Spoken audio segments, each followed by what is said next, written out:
What's up, guys? Welcome to day 2 of the Behind the Kick Nashville Tour Takeover. After hours. After hours session, right? Yeah. So we have special guest, Mr. Hey, Stefan Chappeaux. Yes, sir. Woo. Get our voice. Let's go. Hey, thanks, right. guys. Yeah, dude. So, man, what are you up to these days, bro? I know we've been talking. We've been trying to keep in touch with each other. But Yeah. what have you been up to? A bunch of different things, man. I built out finished my studio build and everything. I got a 12 by 16 shed. I started with it with just studs and nothing, just framing, and literally took about a 6-month build. I insulated it in, did all the drywall, all the flooring and everything. Soundproofed it in and stuff like that. That's And nice, dude.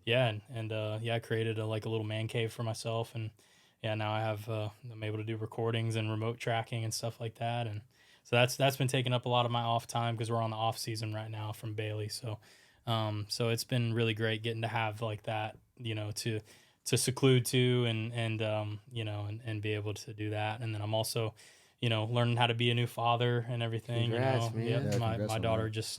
just arrived this past November. She came a little early too, so it was a nice surprise, and Yeah. so it's great to being a new father and getting to navigate that on top of being a business owner too. Yeah. With maintaining the drum stuff and the teching stuff, and so it's just a bunch of different things, man. I'm still playing out live and everything too, down on Broadway and everything. So You actually just came from a gig, right?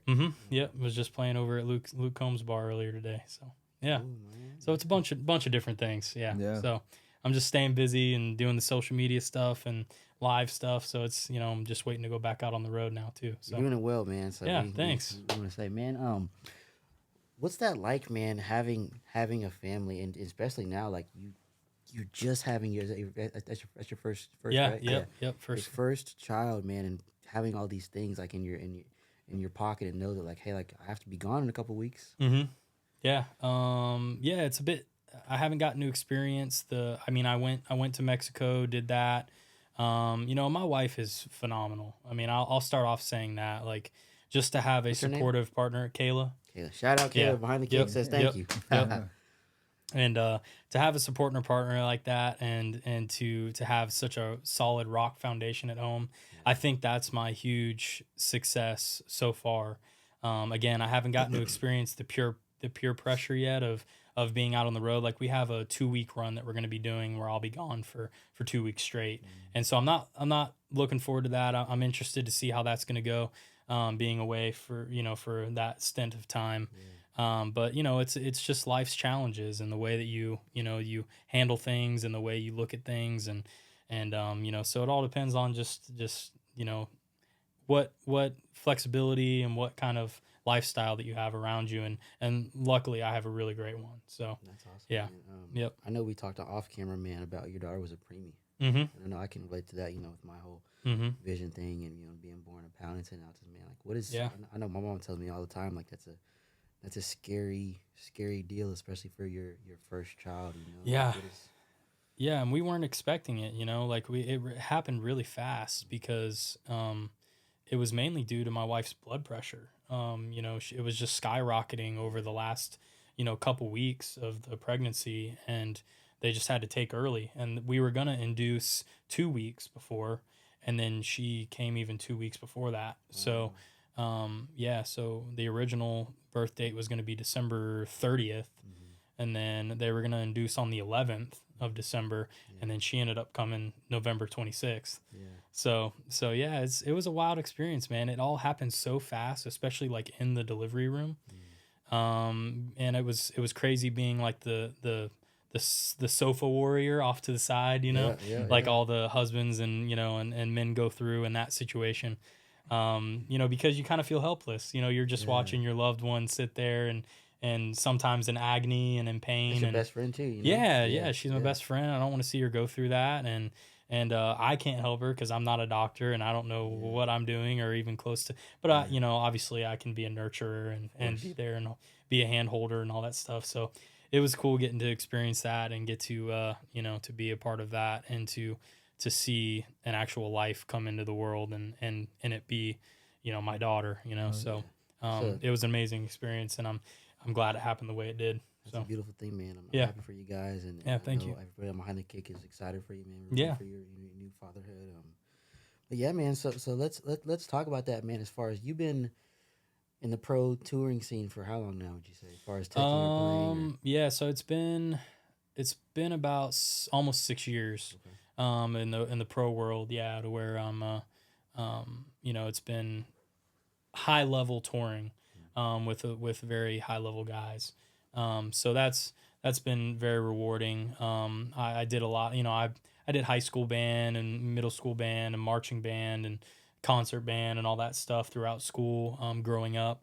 But really, like when my first professional gig, was at Busch Gardens, Tampa, down Oh, there, cool. for the theme park, and that was a whole different ball game, man, because I went from playing in churches and doing worship and and a lot of volunteering my time, of being behind the kick, Yeah. and Church yeah, plug, right? hey. And so yeah, so it was a lot of volunteer work, a lot of like time and blood, sweat, and tears kind of put into it. And then when I really started making money and doing it professionally, it just changed everything for me, and it just changed my perspective of things, and really put it into perspective that I could make a living doing Mm, what I love to do. yeah. And so that's what really started it out, was down there. And then I started playing in corporate and wedding bands and stuff like that as well, spinned off of the theme park stuff. And so I was doing it full time and loving it. And yeah, it was that was the first experience that I got to do it professionally. And then I moved here and then got to continue on to do it then nationally with artists and everything that are nationally known. So That's awesome, man. yeah. What do you think it's how do I phrase this?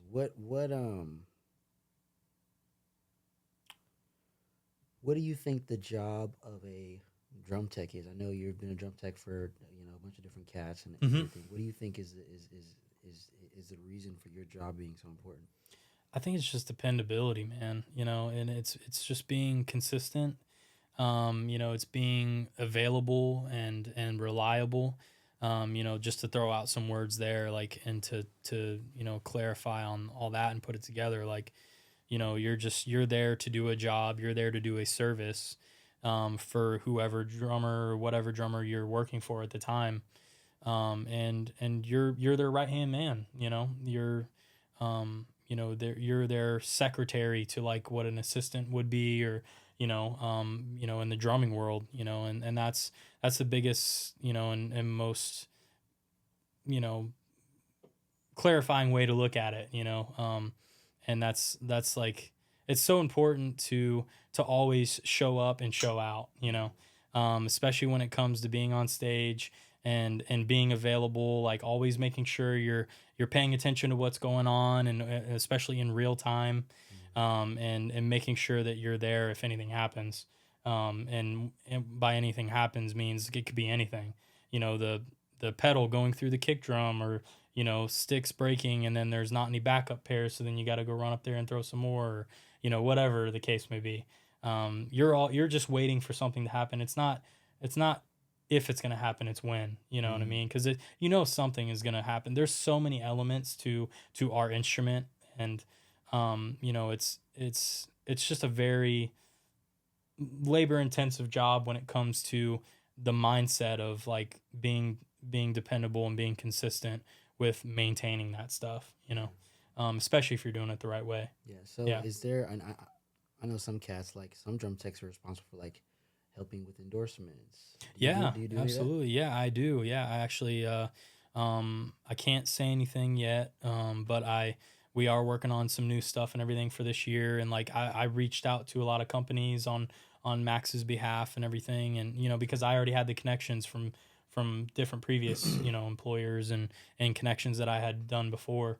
But yeah, I mean, I definitely take it upon myself. I'm not necessarily saying it's a requirement, Yeah. but I like doing that because I'm good at communication. I like sending emails. Like, I even did a bit of the TMing stuff for a while. That's cool. So I kind of have that in my background and everything. And I'm just organized when it comes to that stuff. So I don't mind stepping up and going that extra mile to create those relationships and to bring companies into our situation, that, because honestly, at the end of the day, it makes my life easier because I get to work with stuff that I love working around, and I know it's going to be consistent for us out on the road. So yeah. You mentioned like just waiting for something to kind of necessarily not go wrong, but for it to happen. Like, what would you say is kind of like your horror story of that? Oh man, I actually don't have that many, and I don't know if it's just because I prevent them because You're prepared. Yeah. I mean, I have a bit of man. yeah, I have a bit of OCD when it comes to that stuff. I kind of already wrong with it. I already like think about stuff that may break before the show happens, and I reinforce those things so that way like it's kind of like fail proof, you know. Right. So yeah, I mean the one that comes to mind is either the bottom head snare breaking or the one time Max's shoelaces got caught up in the kick pedal, and I had to go up there and like almost rip his shoelaces off while he was still trying to kick the kick drum, so then it was smashing my hand into the head. You know, so yeah, it was They're tying cat shoes, bro. yeah. He was wearing those Air Force Ones. They were not. You want to look good, bro. They were not having it. Man. You want to look good. They That's hilarious. They look good, but they don't sound good whenever they get tied up. So they don't got that stomp on them, man. They have the stop Stomping button. in them, bro. Yeah. That happened very quickly because all of a sudden the kick drum was missing in the mix, and I was like, oh, did he just go through the kick head? Because that's honestly my worst nightmare. Yes. Because it's so hard to think about. It's like almost like no what way. do you do? You know what I mean? So, like that's what I actually wanted to talk about. That's the horror story that I have where I busted through a kick head and I didn't have a tech with me. So I had to pivot in the moment between the song, and that was when I was on the road. So I had gaff tape.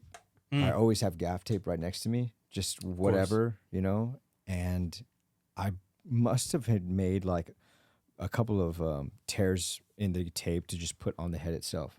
And then I was running through it still, and I was like, I thought it would hold. And then I was like, okay.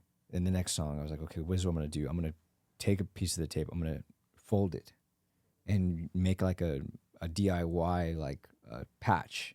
Yeah. So I made the DIY patch, and then I got more tape and I put it over the patch, and I was like, that is what solved it for that moment. But in that moment, I was like, this has to be one of my worst nightmares. Wow. Like, because I didn't know what to do. Yeah.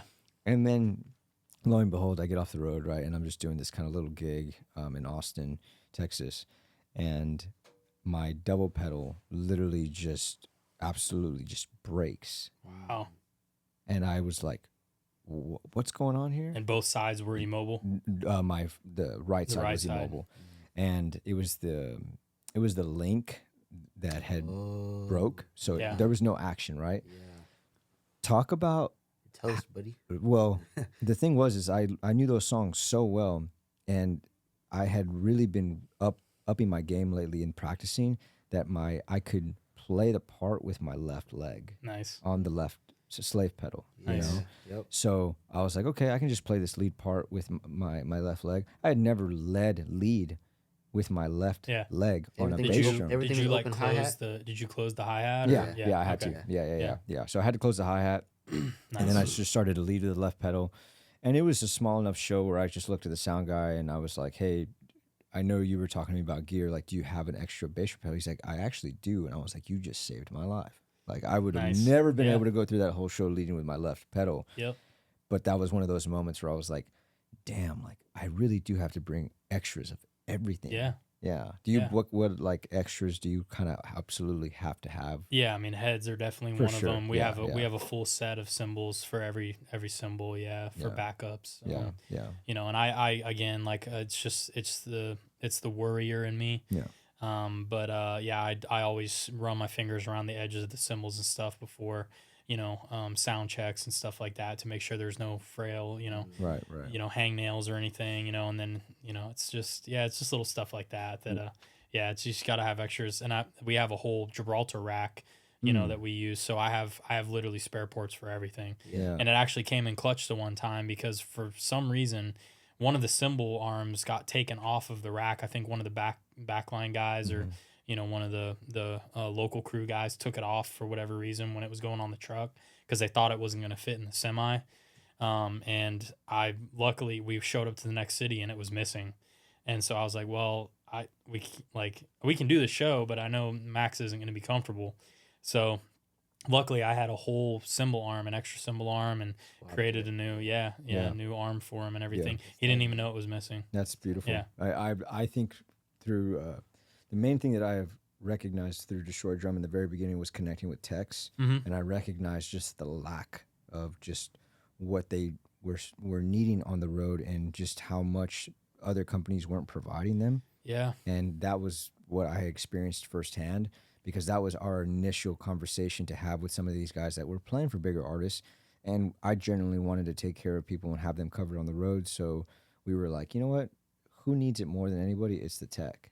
So to this day, I consistently talk with techs, and you're the first tech that we've had on for the podcast. So sweet. Yeah. And we're meeting with Mark Bennett tomorrow, but another great guy. But the main thing that I've always really just admired about techs is having that leveled prepared mindset.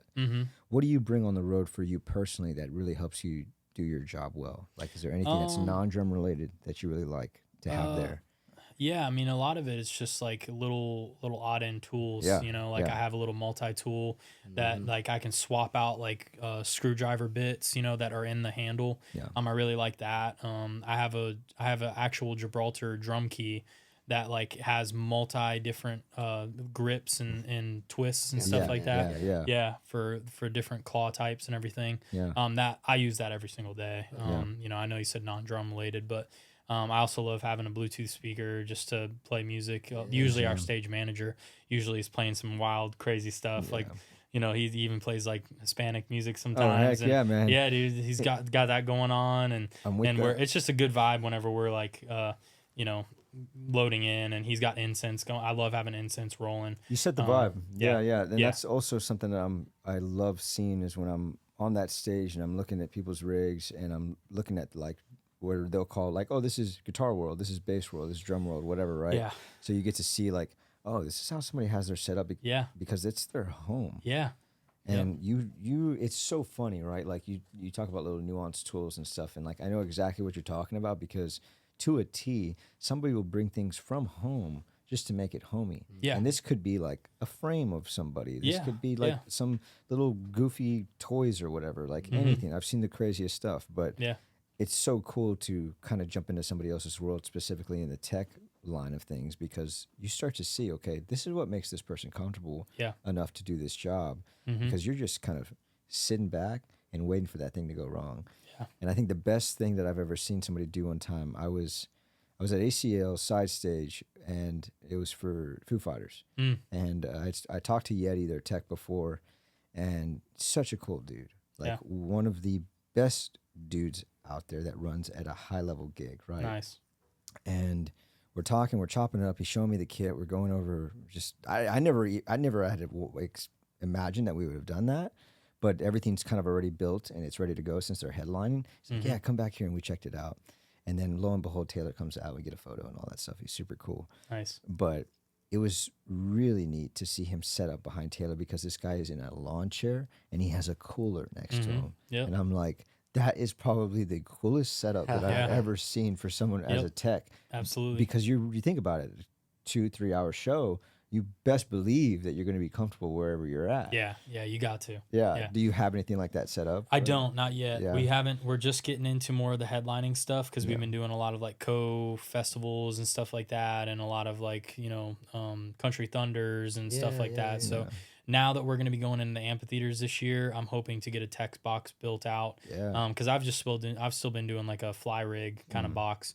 So hopefully I'll get a tech box built out, and then I can create my space and be able to kind of plant my domain, and then be able to be comfortable and have like a chair and my photo of my daughter and stuff, just stuff like that, man. So I haven't gotten to experience that full element of that yet, but it's definitely in my mind. So what are some things that you've brought on past gigs that you like can't live without, like non-drum related stuff, like any food, any a routine? Is there a routine to that lifestyle? Man, I mean, energy drinks is a big one. I love like the Reigns. They're awesome. It's just a great.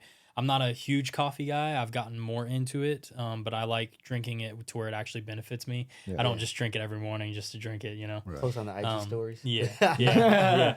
Found a good spot. This is it. Yep. So so it's the energy drinks are definitely helpful for the road because you go to bed late, you wake up early, you know, and it just really kickstarts your brain. You know, same thing with pre-workouts. Like it's just a very great way to wake yourself up. Start because you have to be on your game immediately in the mornings, and there is no other option. So, you know, obviously you can have the guys pick up, you know, slack for you sometimes if you're dragging or, you know, whatever for that day. But usually you have to be on your game all the time, especially right off in the morning. So that's super helpful to have those out, you know, as a device to wake up. Yeah. You know, That's awesome, man. Yeah. So let's talk. How did you get the gig with Bailey? so it's kind of like a road or pathway of kind of just networking and like knowing the right, you know, connections. But it really stemmed from back in my day with Gary LeVox from Rascal Flats. Yeah. And I was teching for Jim Riley at the time. And Braden Griffith was the tour manager for that gig. And he's a great drummer as well. We connected with each other years ago through Rich Redmond and everything. So when I first moved to town, and so then he left that gig. I took over that TM position, and then I ended up leaving that position before the end of last year. And so left that. I was off for the winter time. That was probably one of the hardest winters I've ever experienced in this town. I left right before the slow time of the year. Didn't have any other gigs lined up. Unfortunately, it's just the way that it worked out with the way things lined up. I just kind of made it through that time, you know, and made the best of it. And then I got a call from the Billy Currington camp. I did that for a few months, and then all of a sudden I got a random text from Braden, and he was like, "Hey, I'm looking for a guitar and a drum tech for this gig." He didn't tell me what it was for or who it was with. But I knew he was doing big things because he was out on the Wallen tour and stuff like that, and he was working with Big Loud and you know, and so I knew he was doing big things. So I was like, well, you know, I'm not necessarily looking for a gig, but I don't want to pass up an opportunity that could, you know, benefit my family and continue me, you know, doing what I love to do. Yeah. So I threw out my name to him, and he was like, well, if you're interested, it's the Bailey Zimmerman gig. And I've heard of that camp before, and I knew it was a great camp, great guys, and really good things about those cats. Yep, absolutely. So yeah, I mean, we worked out numbers and we worked out details, and you know, I ended up leaving the Currington camp early, and hopping onto that gig, and that was the first weekend that I joined on with the Zimmerman camp was CMA Fest. Dang, so fire. yeah, man, it was straight and to the point, and it was fed to the wolves, and you know, the strongest will survive kind of thing. So so it was great, but it worked out awesome, and you know, and here we are, you know, and it's been an awesome wild ride so far, and I'm looking forward to it continue. So that's awesome, man. Yeah. So I guess the next question is, what are some things you learned on the road that if you didn't learn, you don't think you'd be here? I think respecting your fellow like workmen, you know, like your fellow guys that are around you that are slinging gear and taking care of things just as much as you are, if not more. You know, I think a lot of it has to do with respect factor and just being a great hang. You know, I know that gets tossed around a lot, but it really is a important thing. I mean, we all know that here.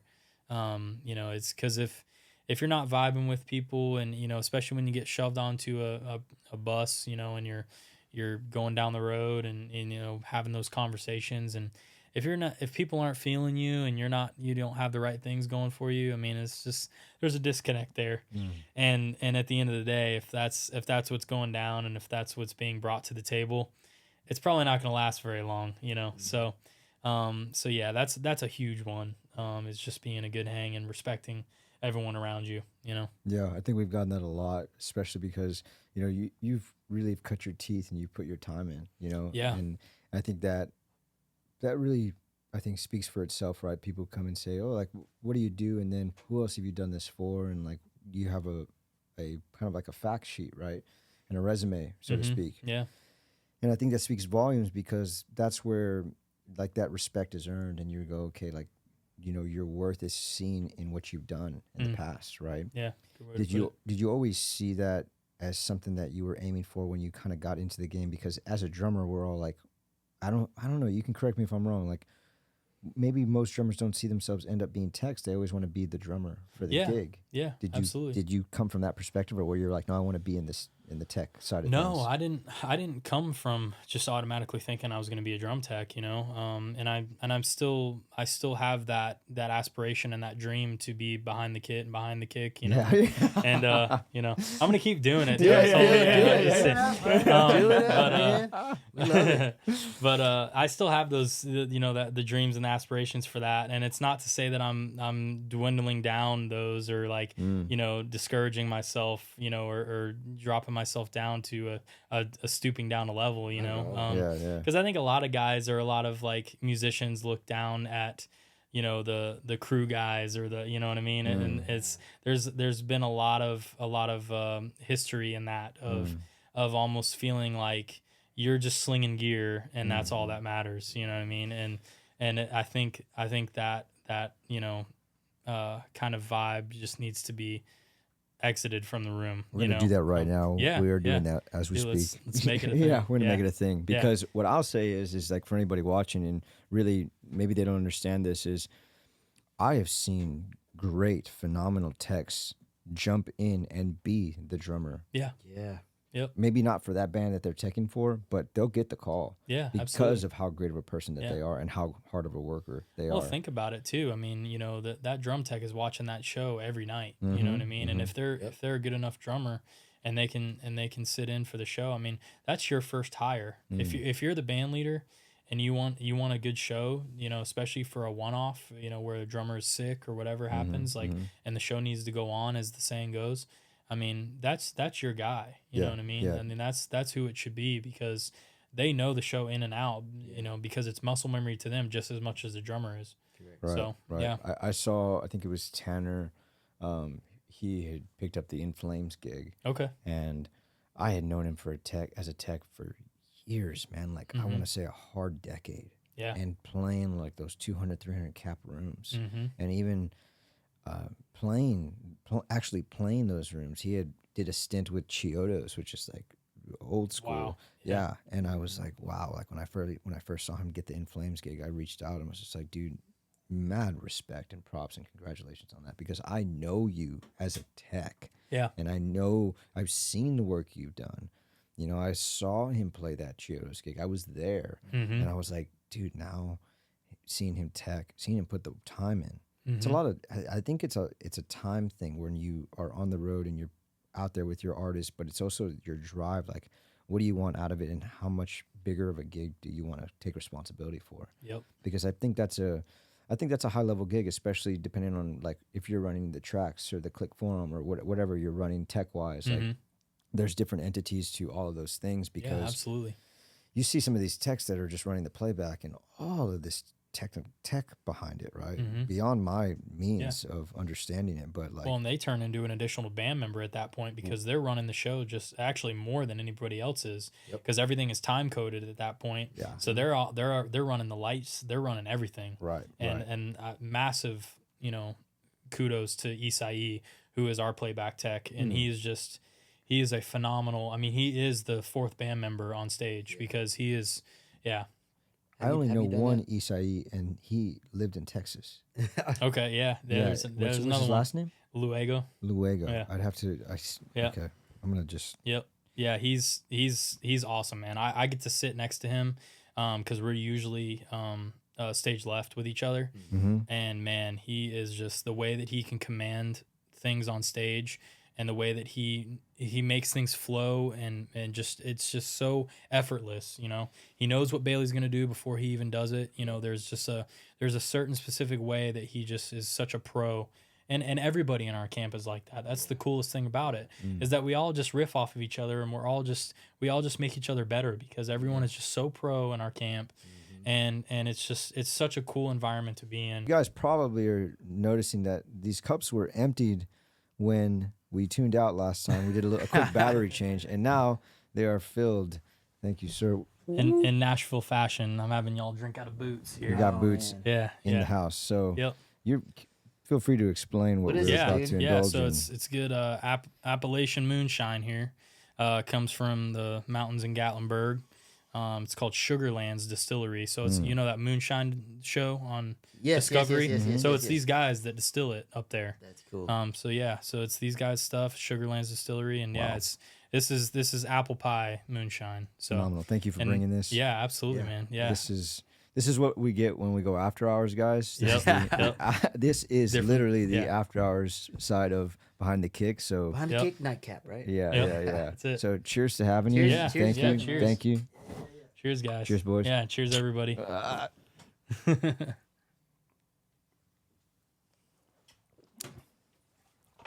Solid, dude.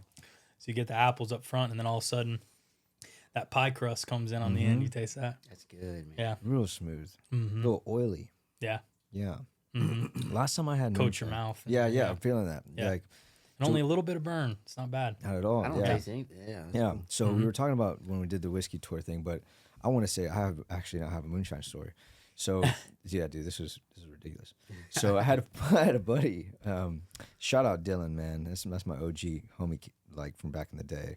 And I go over to his house, man. I'm probably like 14 or 15 years old. I don't know what the hell moonshine is. Yeah. Oh, I thought you said 14, 15 shots deep. No. I'm 14, I'm Yeah. 14, 15 years old, bro. Get down. And he's like, hey man, dude, my buddy, man, he brought in some moonshine. I was like, what? I was like, I don't know what that is, man. He brings out these jars. Literally, these jars are in his garage. Yep. And I'm like, what do you mean? It's just a clear jar. Like, what is in it? It looks solid clear, right? Like straight up white lightning. Yeah. Like, Yep. And he's like, well, you're not really supposed to drink a lot of it. And what we drink is like, it's going to be just enough. I'm like, that's very vague, but I trust you. You're like one of my best friends. And my first experience with moonshine, I mean, I'm like 15 years old, dude. So I'm like, well, I've never really had a drink in my life. And this guy says it's all right. And, you know, we're with a bunch of our older friends. That was the thing. We were with a bunch of older guys. And they're like, yeah, man, it's good. All you need is one shot. And I'll never forget the first time I had legitimately white lightning.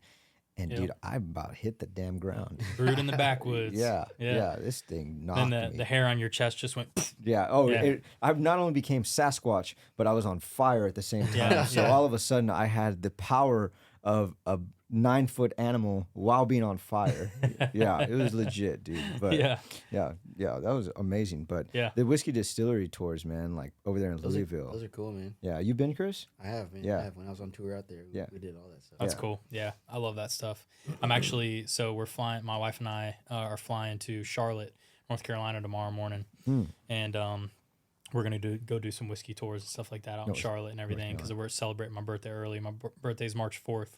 I was about to say, dude, if you're having a birthday right now. Yeah. Well, happy early birthday, man. Yeah, we're gonna have to pour another round here. Yeah. We'll do it. We'll do it. Yeah. Yep. But what's out there? What distilleries are out there? I'm not sure, man. We're going off of her aunt and uncle.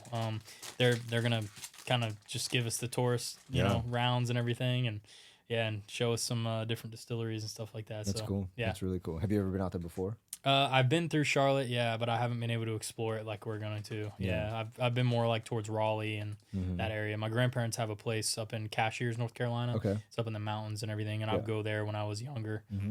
We would kind of split our time. So I'm originally from Tampa, Florida. So we would do like the beach, you know, kind of stuff during the summer when we were off from school. Then we would go visit them in North Carolina and then come back, you know, to Florida to go back. Yeah. You know, school in August. So yeah. Do you like the mountain life? Like, I love it. Okay, because I kind of got that vibe. Yeah. So love it. Riding 4-wheelers, you know, Christmas tree farms up there, like just smelling that in the air and everything. It's just something different, you know. I personally want to retire in Montana. Nice. Have you been? I have. Okay, what part of Montana? Yeah, like you just the general area. I can't remember where we were at. We did a private event for Toyota up there. Oh, and, yeah.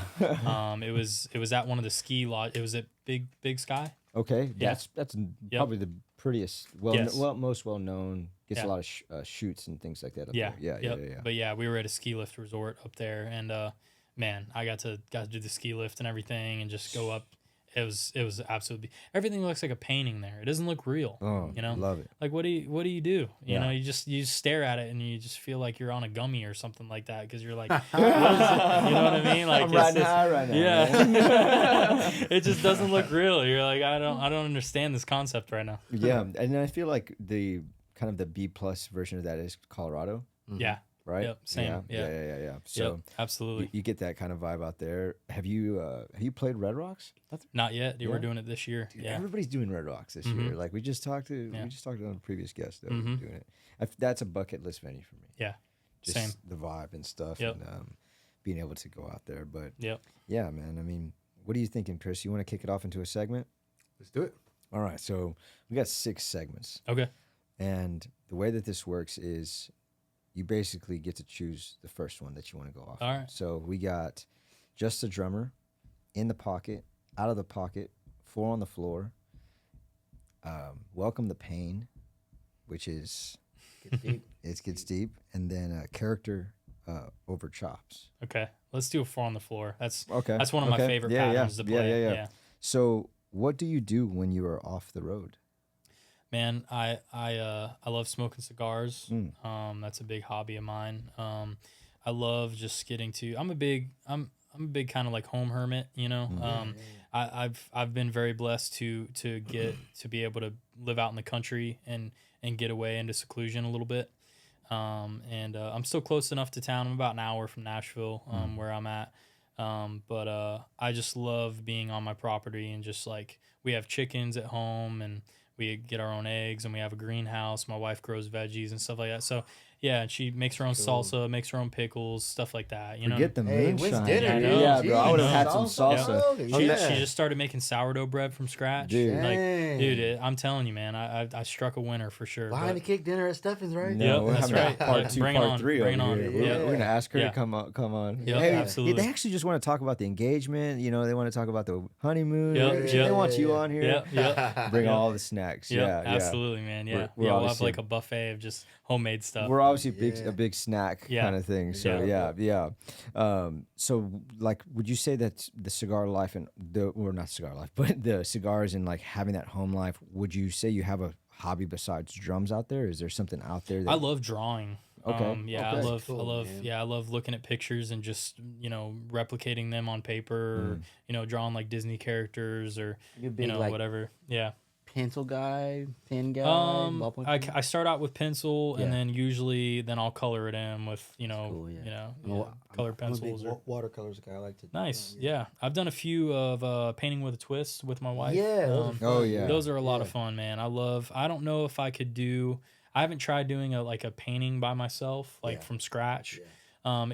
There's so much that goes into it, man. Like, and I definitely want to try it. Like, I want to take a man. picture that I took in like Montana or Colorado just about to say and that. just like paint it. You know Right, what I mean? right. And Go. try and just try and replicate it on a canvas Go. because that would be fun. Go, what's his name? Bob Yeah, Bob Ross. Bob yeah. Ross. Go Bob Oh, yeah. Ross on that Yeah. thing. Yep. Yeah. Yep. I love Bob Ross, Yep. dude. I'll go to the costume store and get an afro. Dude, please do it. Yeah.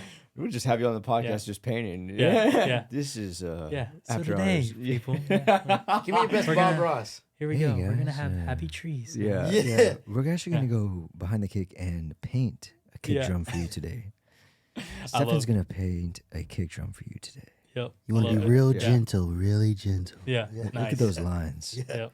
Love Bro, I it. love it, dude. at So those funny accents. story, dude. So like I basically grew up in my grandparents' house and they didn't have cable, but they had that damn Bob Ross channel. Yeah. So I actually wired, bro. rock with Bob Ross. Yeah. Yeah. It's crazy, dude, because he really got the shit into the stick of that deal, man. What do you? I didn't hear. I didn't hear what happened. they really. I mean, that network really screwed him over. I mean, they're still trying to fight for rights for all of the money that he made and everything. Have you ever seen that movie of his, that documentary? No. I would give it a watch, especially if you get down with Bob Ross, man. What is it called? I can't remember. I think it's Happy Little Trees. I think is what it's called. On Yeah. Netflix. Yeah, Okay, Yep. dude. give it a watch. Maybe we can watch that tonight. Yeah. Tonight. Yeah, yeah. If they screwing my man Bob Ross, we got problems, It's bro. pretty bad. Hey, Like, cool, bro. like all the merch and stuff like that, his family doesn't get any of that. They don't get. not That's why they said like don't buy any of his stuff because literally the management company that owned his stuff, takes everything. Is that PBS? Yeah. Dude, I thought they were a family channel, man. You know about how it. that goes. Not like dude. that, You know bro. how that Fam, goes. bro. Corporate. Yeah. He's good. Yeah. We're coming Yeah. for you, PBS. Yeah. You messed with the wrong Bob.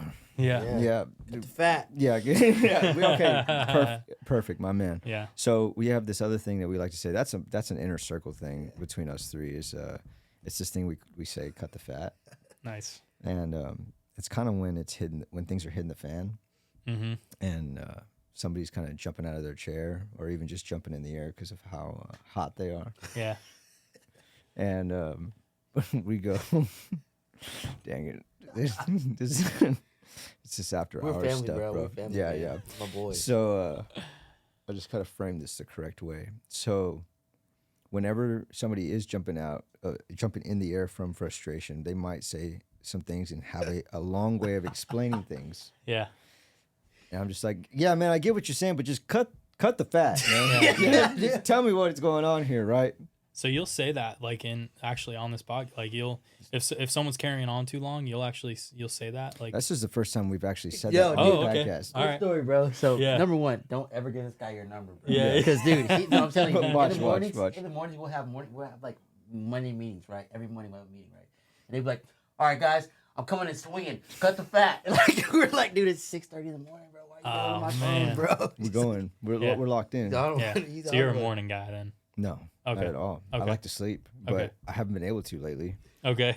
Somebody decided to bring So me maybe on some I was damn gonna podcast. say maybe you guys got him antsy now, and he's giving you payback for keeping him up in the morning. You know how those stoves have like those burners where it has like 1, 2, 3, 4? Dude, Yeah. Our Arturo's cranked up all the way, bro. He's all the way. He's Yeah. odd. I mean, He's odd. running. I will say this, dude. Running an apparel company like Destroy Drum and what it's been doing in the last 40 days has been unrelenting. Yeah. I mean, you got people all over the world. You Yeah. know, shipping like crazy, and Yeah. I do it myself. And I write handwritten notes to every single person. Nice. No excuses. Yeah. Funny thing enough, I was on the phone with this guy, Chris, when I was leaving because we were leaving, man. We were preparing for this. We were trying to find a place to Yeah. host the podcast. Yeah. And man, I was shipping things out to texts, a lot of texts. Mhm. Yep, yep. A lot of guys on the road. Yeah. A lot of free stuff was going out, and I had to get it right. I got to get some of your stuff, by the way. We got you. Yeah. man. We'll hook it up, bro. We'll hook it up. Yeah. And so I run out of notes, and I have in 9 years I have never ran out of notes. And so I'm like, this doesn't happen. Like I'm on top of it. I got reminders on my phone. Like I'm on it. And I look at my shipping, and I see that I don't want to name it's Vistaprint. They're corporate. Yeah. They can afford it. Yeah. They shipped it to me. It was supposed to be on time. The UPS note says that it was supposed to be delivered, and we had some bad weather in Houston, Mm-hmm. and it's just disappeared. I never in anything that's ever been shipped to me has ever just floated away. It gets delivered eventually, but it's been like 19 days. And I call Vistaprint. I'm like, hey, I was supposed to have like 2,000 cards delivered at my door like 19 days ago. And when we had bad weather, all of a sudden the tracking just says delayed, like extreme weather. And they're like, oh, we're just going to send you new stuff. Like, don't worry about it. And I was like, what do you, no, I was like, no, like, where is it? Like, I want to know where it's Yeah, at because like give me I'm in answers. a situation right now that I've never been in 9 years. So I strategically didn't write cards for the guys that know me well. Yeah. And they love the cards, but when they don't receive a card, I think Nobody they're can gonna read that understand. chicken scratch. Yeah. I yeah. mean, it is. I mean, it's handwritten, bro. Yeah. No, it's good stuff, man. Yeah. So That's what makes it so special because then they're like, they see the card, they see the time you put into it, but they can't read it at all. So they're like, oh man, Art really, he really tried, you know? Like, I mean, yeah. I mean, you try cranking out like literally like 90 to 100 orders and Yeah. try writing to every single Hands person, cramping, and it's just yeah. I have no. So get this, I haven't even told you this, Chris. The last thing we did was for the LA musicians that went through Oh, the wow, fires, yeah. right? We did a benefit and donated a bunch of proceeds and all that. Very cool. So I did not expect the support that Yeah. came in, that flooded in. Of course. And when I started writing these notes, I was like, I just bit off more than I could chew. And I was writing so much, dude. I remember doing a fast-paced video. What do you call it, Josh? Time lapse. A time lapse. Yeah. And I did a time lapse video, not expecting for it to go as long as it did, and you could see the sun setting. Like you see the shadow moving, right? And I'm just like, wait a minute, how long was I there? And I look at my watch, and I was like, I was here for 5 hours writing notes, and I didn't eat. And I was like, nope. Because this guy calls me. He's like, hey, come run a podcast with me. So I'm like, all right, I got it. I have to set a boundary. So I called. He yelled at me, bro. I Cut the fat. Exactly. I ordered cards pre-written, so now I just put their name in it, handwritten, and I'll sign it. And if I have to include something, I will. You know. So Nice. they're going to be pre-written now. Just a disclosure out there for all the destroyers watching. Yeah, that's all right. Yeah. The thought's still there. Yeah. I try to put love into it, but Yeah, put that mug in a Google Translate, bro, to read, bro. yeah, no, we actually had people reach out sometimes. They're like, hey man, like, what did you say in this note? Like, I had a kid recently reach out. He's like, man, he was the reason. Check this out, dude. This Matt Griner, drummer of August Burns Red. Yeah. Phenomenal human being. Nice. Amazing drummer. The dude can do things with his feet that I couldn't do if I had 5 feet. Unreal. So, this kid, dude, and this is in the midst of Destroy being in a like waiting season. We hadn't released anything in a year, and this whole thing was going on in my life.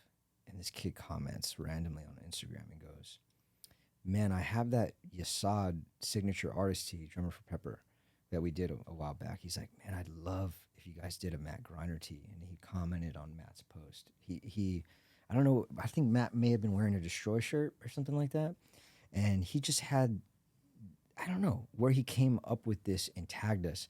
And I was like, I don't know. I commented, I'll never forget this, man. I commented back and was like, I don't know, Matt, are you up for it? He's like, let's do it. And this is all in a comment section. Nice. And that's just showing Matt's character, right? And I'm thinking like, yeah, Matt's with Destroy. He's an artist, amazing person. But I never, ever thought of asking him like just to do a signature tee. A lot of this stuff is just very nonchalant conversation. Like, hey man, you like this? I like that. You want to put on a t-shirt? Yasad's thing was surfing. So we put him on a shirt surfing. And I was like, this is the coolest damn thing ever, dude. Like I would have never thought of this. Like, so with Matt, it all started from this comment. The kid gets a tee and all of that, and I like send him some free stuff, and I'm like, you're the reason that this thing happened. Yeah, it's awesome. And to make it a little personal, like he's obviously a big Matt fan and everything like that, and it's like I do it for those people that are that driven to not only ask, but to like reach out to us and be like, man, like we appreciate it, and they have like love for it. Yeah, of course. You know. Yeah, good for you, man. So shout out to that guy, man. I just can't say it's enough. awesome. Well, shout out to you, man, for making that happen. You know, and it's great, dude. I guess to piggyback off of that, man, what sparked your interest for the love of drumming? Man, it's the wildest thing, and like it's all God, and you know, and it's all you know meant to be, and everything happens for a reason. Like that's a big life quote of mine. You know, it's one of those things to where you just know what you're meant to do in life, and you know that like when things are put in front of you and they just feel right, just run with them, you know, because that's exactly what happened with me. You know, I was watching the youth drummer in church, and I just was so taken back by how cool like he looked while he was playing drums, you know, and it just like I love the way that they sounded, and like there was just something inside of me that was just like I need to do that, I want to do that, you know. So and it's amazing now sitting here even with you guys to be able to reach out to the drum community, to bring everyone in like from here to here, and to be able to do things like this to where, you know, I've been on multiple podcasts now just talking about being a young kid, enjoying drums and just sitting in my room and pissing my parents off, and, you know, and hitting on pots and pans before I could even own a drum set, you know, like, so it's just stuff like this, man. It's such full circle, and it's so cool getting to sit here and do things like this. And I started out at a young age, and now I get to sit here and do fun things like this and talk drums and get to, you know, talk about my experiences in the past with all the awesome opportunities I've been able to come across and do. So, yeah. Yeah. It's a crazy wild thing. Welcome back, guys. So we are still on day 2. It's still day 2, by the way, and still after hours. Feels like 15. Yes, for sure. Yeah, dude. But we were just kind of we were jumping into this really good segment of like setting boundaries, and as long as you've been in your career and you've established yourself in this work, how have you gone about setting important boundaries for yourself and letting, whether it's a TM or whoever hires you, know, like, this is where you stand? Yeah. So I think the biggest thing is just self-respect and knowing where you stand personally as a person, and just maintaining that, not letting things slip here and there, because that's one big thing that like a lot of people are guilty of, is that they get comfortable with, okay, well, I'll let this one slip, or I'll let this one slide, or, and then all of a sudden it adds up to this big, thing, an elephant in the room. And it's like, well, where am I at now? Where are my morals? Where have I gone now? All because of this gig that I want to be on. But, it's one of the things to where who am I as a person now, instead of compared to the gig that I'm on, you know what I mean? Mm-hmm. You gotta find that happy medium of, because you don't have to be polar opposite of things to where you're like, well, I want it my way or the highway, because that's not going to stand either. Mm-hmm. There has to be that give and take, is same thing as any other relationship, to where I know that I want this out of myself as self-respect and what I believe in, but also giving it into the camp to where you're contributing, your whatever morals or whatever you believe in as a person. So I think that's super important to always maintain, whether it's, your personality traits, or whether it's things that you believe in, whether it's, morals that you have, or moral code, whatever. Right. Because we're seeing it across the industry right now. Like you're standing by what you mean and what you say, and then when you go home, you're standing by those same things, those ethics, those morals. Yep.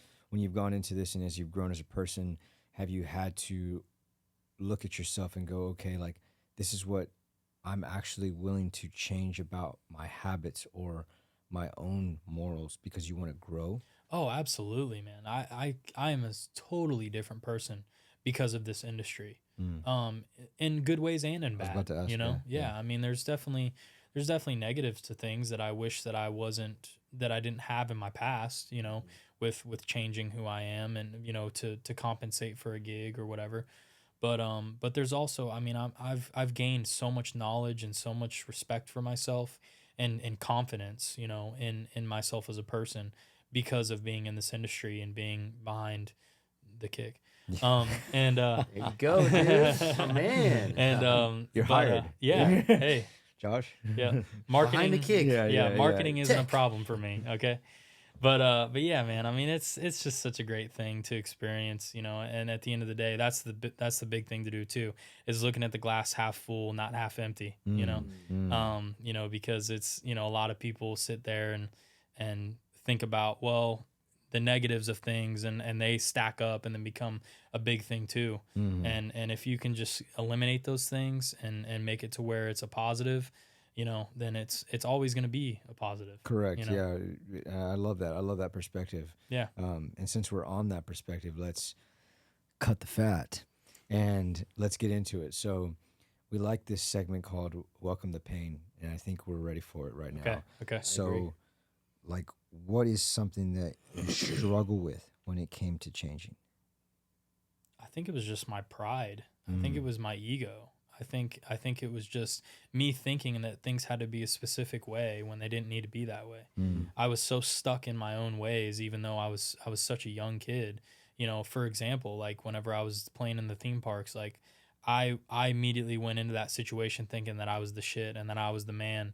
And I was playing with guys that were in the industry 30, 40 plus years and were great players. And I got really humbled very quickly, because I was overplaying and I was not doing what I was supposed to be doing as a musician and to my fellow musicians. And they spoke up and they put me in my place, and they said, "Hey man, like you are not making this enjoyable for us right now. Like you have to see that you're not the only one on stage. Like you are controlling this situation, and you are not doing it the appropriate way."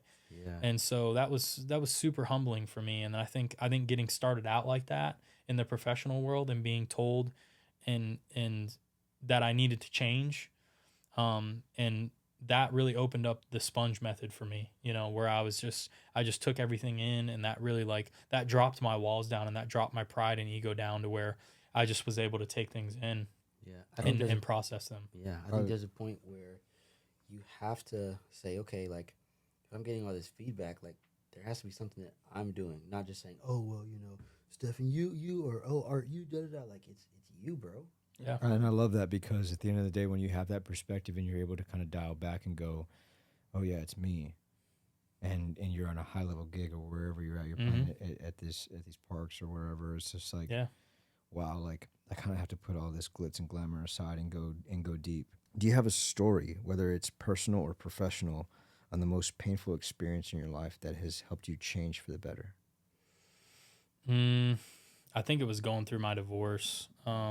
It was reshaping my life and pivoting in that moment, and things changing just in the drop of a dime.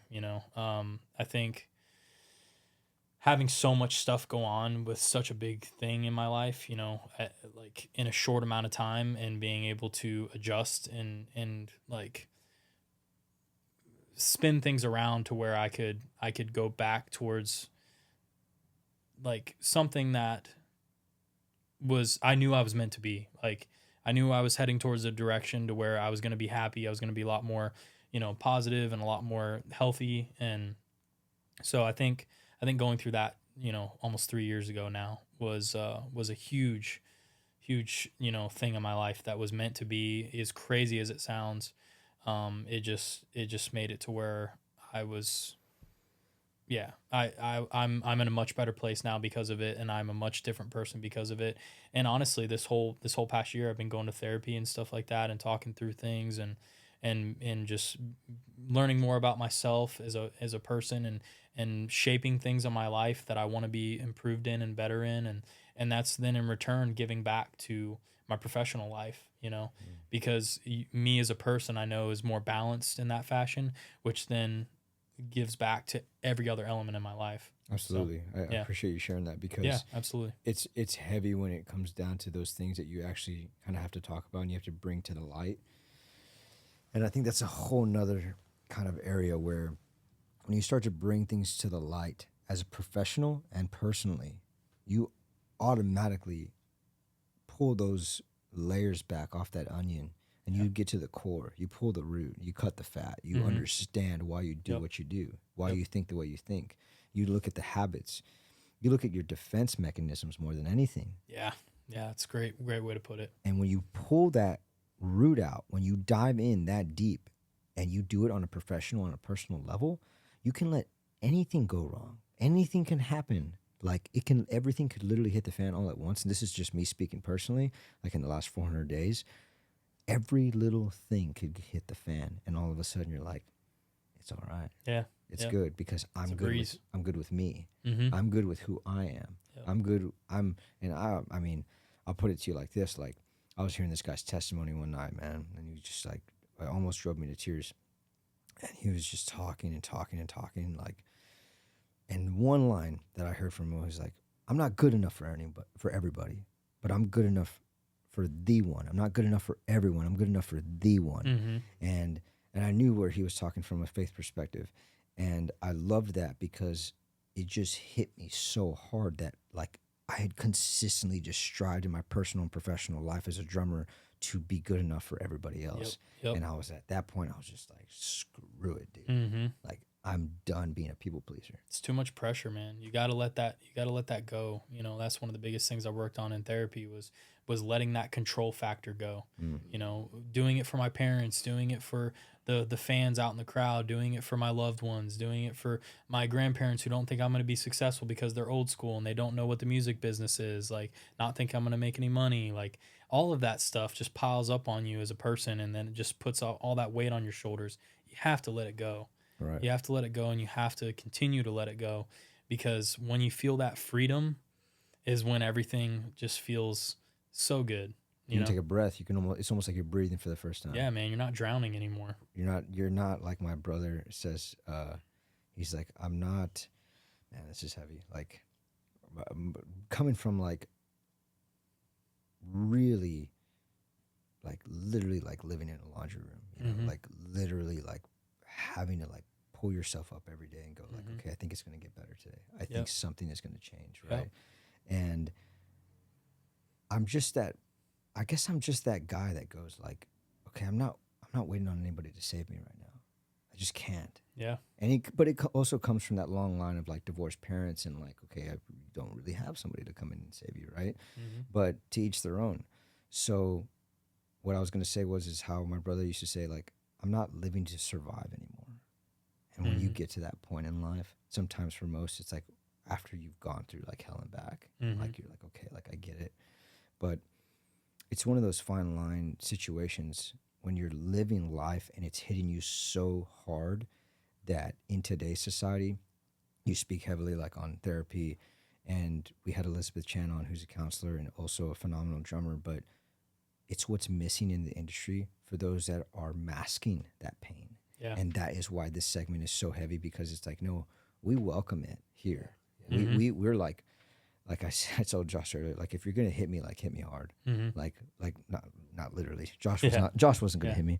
But it's one of those things where we want people to know that beyond drums, beyond teching, beyond having a gig, beyond playing for the biggest artists in the world, beyond having all the great endorsements, you still got to go home and be you. How's that person doing? Yeah. And that's where we've connected with so many individuals on here so far that are cutting the fat. Yeah. And they're like, okay. Well, and I think that's why I love the title of this show so much too. And kudos to you, Chris, because there's just the quote stands, and the reason why you named the show is successful is because don't hide behind the drum, man. You know what I mean? You have all of that gear in front of you, and I know it makes us all happy and everything, and I know you want the best, and I know you try and get the best of the best to play behind and everything like that and impress everyone around you. But at the end of the day, look at your inner self. Look at the person that's sitting on the throne and that is manning that gig, and do the self work to maintain that person, because that's gonna then spread out everywhere. You know, he's a good testament to that. Like, we're talking about a guy who already has limitations. We're talking about somebody that takes care of other people before himself, his own family, right? He doesn't have to do that. Talking about a guy that just lost his job today for teaching kids and being the best at that job, being the very best at doing what he does in a day-to-day basis, getting to that place, like getting there on time, being what he needs to be for those kids, teaching them what they need to know, making them better people. And then also being able to run Ableton, which I don't ever catch me talking about technology. But from what little I know, it's like, okay, you're learning what? And you're doing like what with your skills to help other people? Like, yeah, I play, but I can never teach somebody. And to want to better your life and for a corporation to cut you like that, like, I'm big on standing up against big corporations. And in this realm, I think there needs to be more people in the industry that realize that when you all of a sudden you start trying to make yourself a better life, and all of a sudden like corporate America just wants to reel you in and just keep you where you're at. Like, that's where you really stand up to the man and you're like, no, like, I want a better life because I can have it. And I think you and your wife are a testament to that. Like, you talk about like being able to have a garden and like make your own stuff, and like you live on your own, like you make your own life like that. I don't think people realize how much work goes into that. And I'm a big health nut, so I try to eat and drink and everything as healthy as possible. But when you go to a grocery store and you shop within the outer aisles, it's not until you get to the most inner stuff that you actually find the healthier things, for one. But when you start making your own things, you can talk on this, your eyes open up and go, what the heck am I eating every day? Well, not only that, but then you start feeling better internally. Yeah. And you're like, wow, this actually does make a difference, and this does matter, you know, just like the internal work with the psychology things of things, and the way your brain works and the way that your heart is flowing, and you know, like it all ties in together. You know, you gotta maintain. We only have this you know, eternal body, and we only have this one source and this one host while we're on this earth, you know. Shell. And take care of it. You know? You only got one shell, and and I think, I don't know, man. I think a lot of people hide in that shell very well. Yep, and, absolutely. And that's what really this podcast is for. Like we're here to break shells. Like we're here to really show that, man. I'm glad you decided to jump into this because you thought we were drum related, but all of a sudden, like, you're really gonna know what we're about. Yeah, for sure. Because at the end of the day, man, like Chris keeps harping on it, and it's just the truth. Like, I just don't give a damn about these endorsements, man, because other people in this industry care about them so much. Yeah, and they hold them so high. But I know a guy that has some of the best endorsements that got kicked off a tour in the middle of a tour, and you're not going to tell me it's because of your skill. Yeah, I know you can play the parts, bro. You tell me about that character, and then you'll tell me about why you lost the gig. And it's that thing where it's not getting talked about enough, and more people I'm seeing lose gigs because of it. Yeah, absolutely. Yep, for sure. And there's not anything being done about it, you know. Again, it's because then when that gig is lost, it's again burying that that trauma or that hurt or pain or anger, whatever their emotions are going through. It's again just masking it, with whatever they need to do to feel better at that time, but you're only putting a Band-Aid on it. Correct. Correct. You gotta fix it from the source. How is that family dynamic like with you? Like, it seems like the home life is just the best life from what I'm understanding. Like you almost rather be home, because when you are home, like, to me, that sounds like an oasis. You never have to go to the dang grocery store or anything else like that. Yeah, for sure. And that's me and my wife are on that same page, and that's the great part about finding a partner like that, is that she vibes and completes that with me.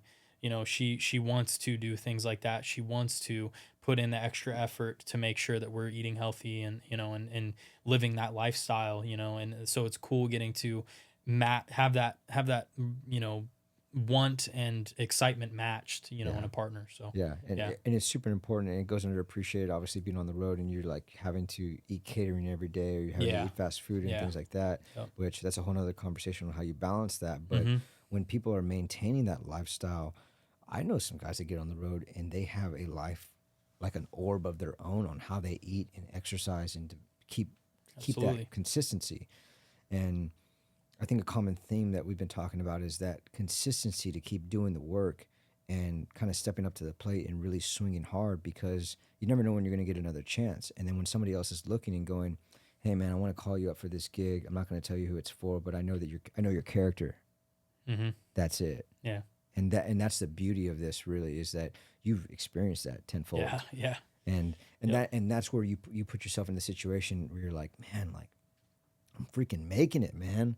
Right? Yeah. I can't imagine that feeling, but I've kind of been there in some retrospect, where you've had to kind of eat the dirt for a while. Oh yeah. And you know what it is to cut it up and cut your teeth. Yeah. And then you go, man, like, I'm kind of enjoying the blessings of life right now. Absolutely. Do you feel like? And I'm also ready to eat the dirt again too. Do you almost crave that? Do you almost crave a little the bit? Dirt? Okay. A little bit. Okay. I mean, I like getting. I don't necessarily like getting told no, but I can take it. You know, you have to. Because there's a lot of no's in this business. Yeah. And you have to thrive off of them. Again, it's glass half full. There's no reason to get bent out of shape about it, because the next opportunity that's going to come could be better, if not be the rest of your career, so it's just, you always take those opportunities with a grain of salt and celebrate the victories. You know what I mean? That's the one thing I didn't do a lot, was that I always looked at things as a stepping stone, and I would sit there and I would earn things, and I would achieve things, and I would be like, okay, what's next? I wouldn't look back on it and be like, wow, how did I get here? How can I celebrate this? How can I be excited about this? Yes. And so now I'm getting to do that, and I'm thriving. So we talked about that today, and that was something that I'll let Chris talk on next. But what I'll say first is that it's always that want for more. Yep. It's always that what's next, and like, can I have more? Can I have more? Can I have It's more? an addiction. Yeah. And I think the best part of that is pursuing something that only that, yes, I can never get enough of wanting to play the next biggest show. Like, I can never get enough of Absolutely. just like, that is, but at the end of the day, it's a temporary high. Mm-hmm. And so when you put your time into the things that you know are developing you as a person, that you know that there's no end in sight, that this is an ongoing thing, it's life. Yeah. All of a sudden you just start looking inward and you go, I'm ready for the pain. Yeah. I welcome the no. Yeah. And I want to see what's next to develop that character, because this is life. Yeah. I'm not guaranteed tomorrow. Yep. Like, Yep. talk on that, Chris. Yeah. Like, I know that was a lot, but like, I think you can talk a lot on what happened today and like just how you feel.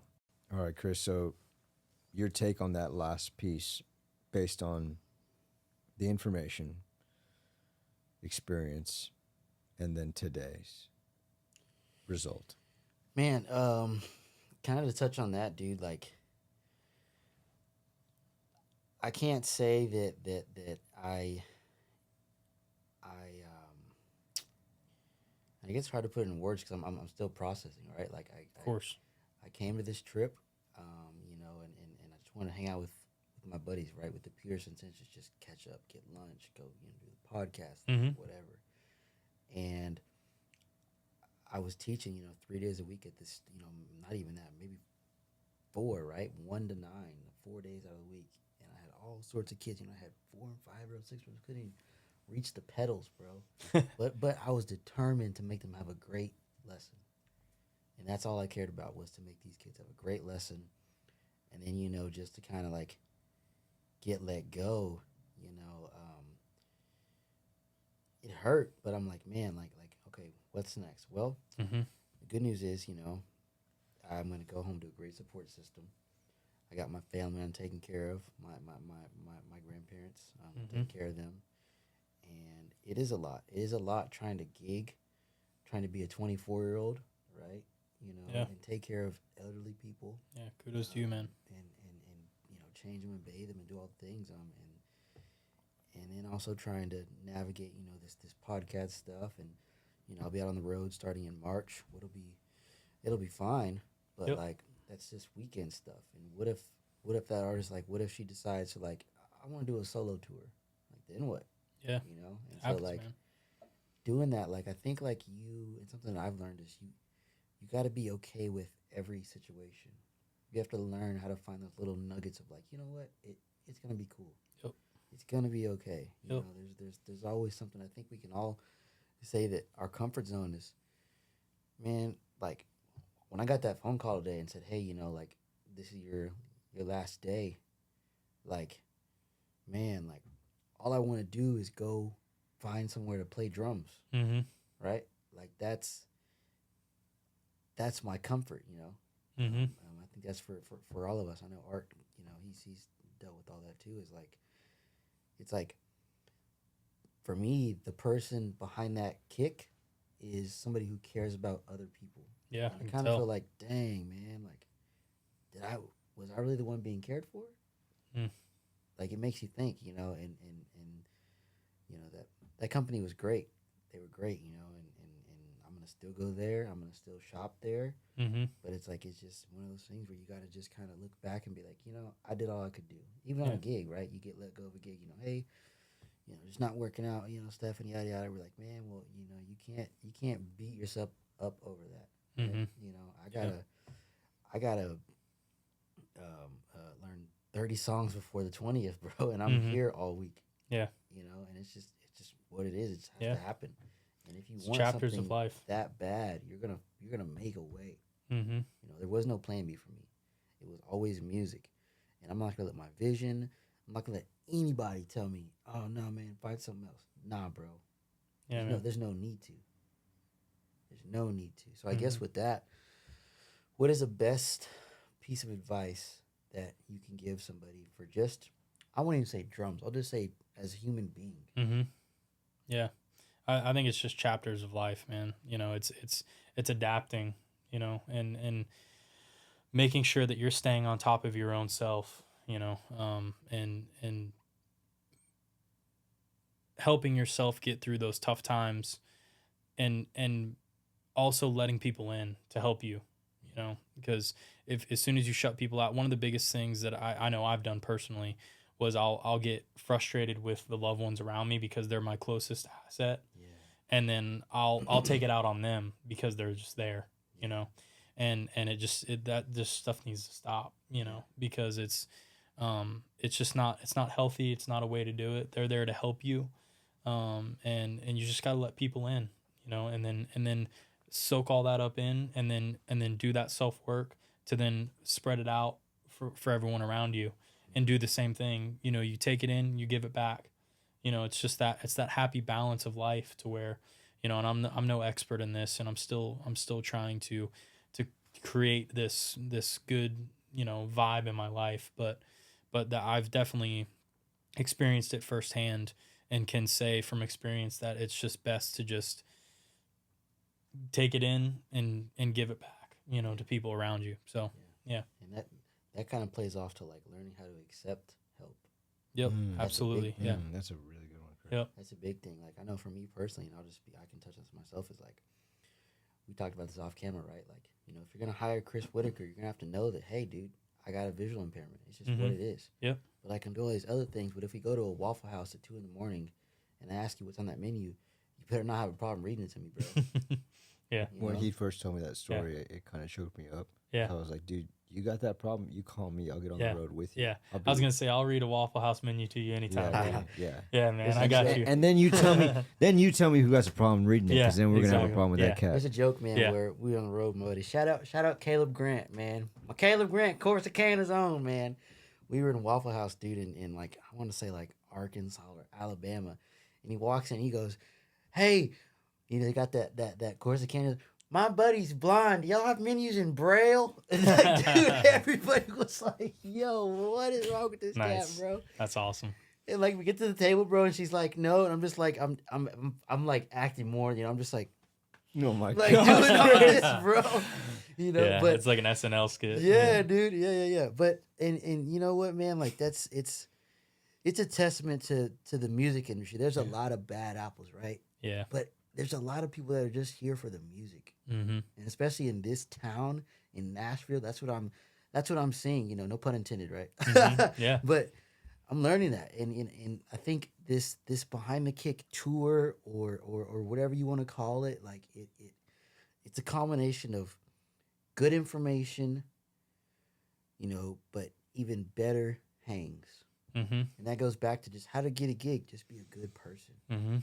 No one, because I know a lot of cats who would take, Art can play, paradiddles at 300 BPMs versus, man, he's a rude person to work with. Well, if you're a cool dude, man, all that other stuff, you can learn a show, but you can't unlearn a bad character. Yeah. That's a great one right there. Yeah. Yeah.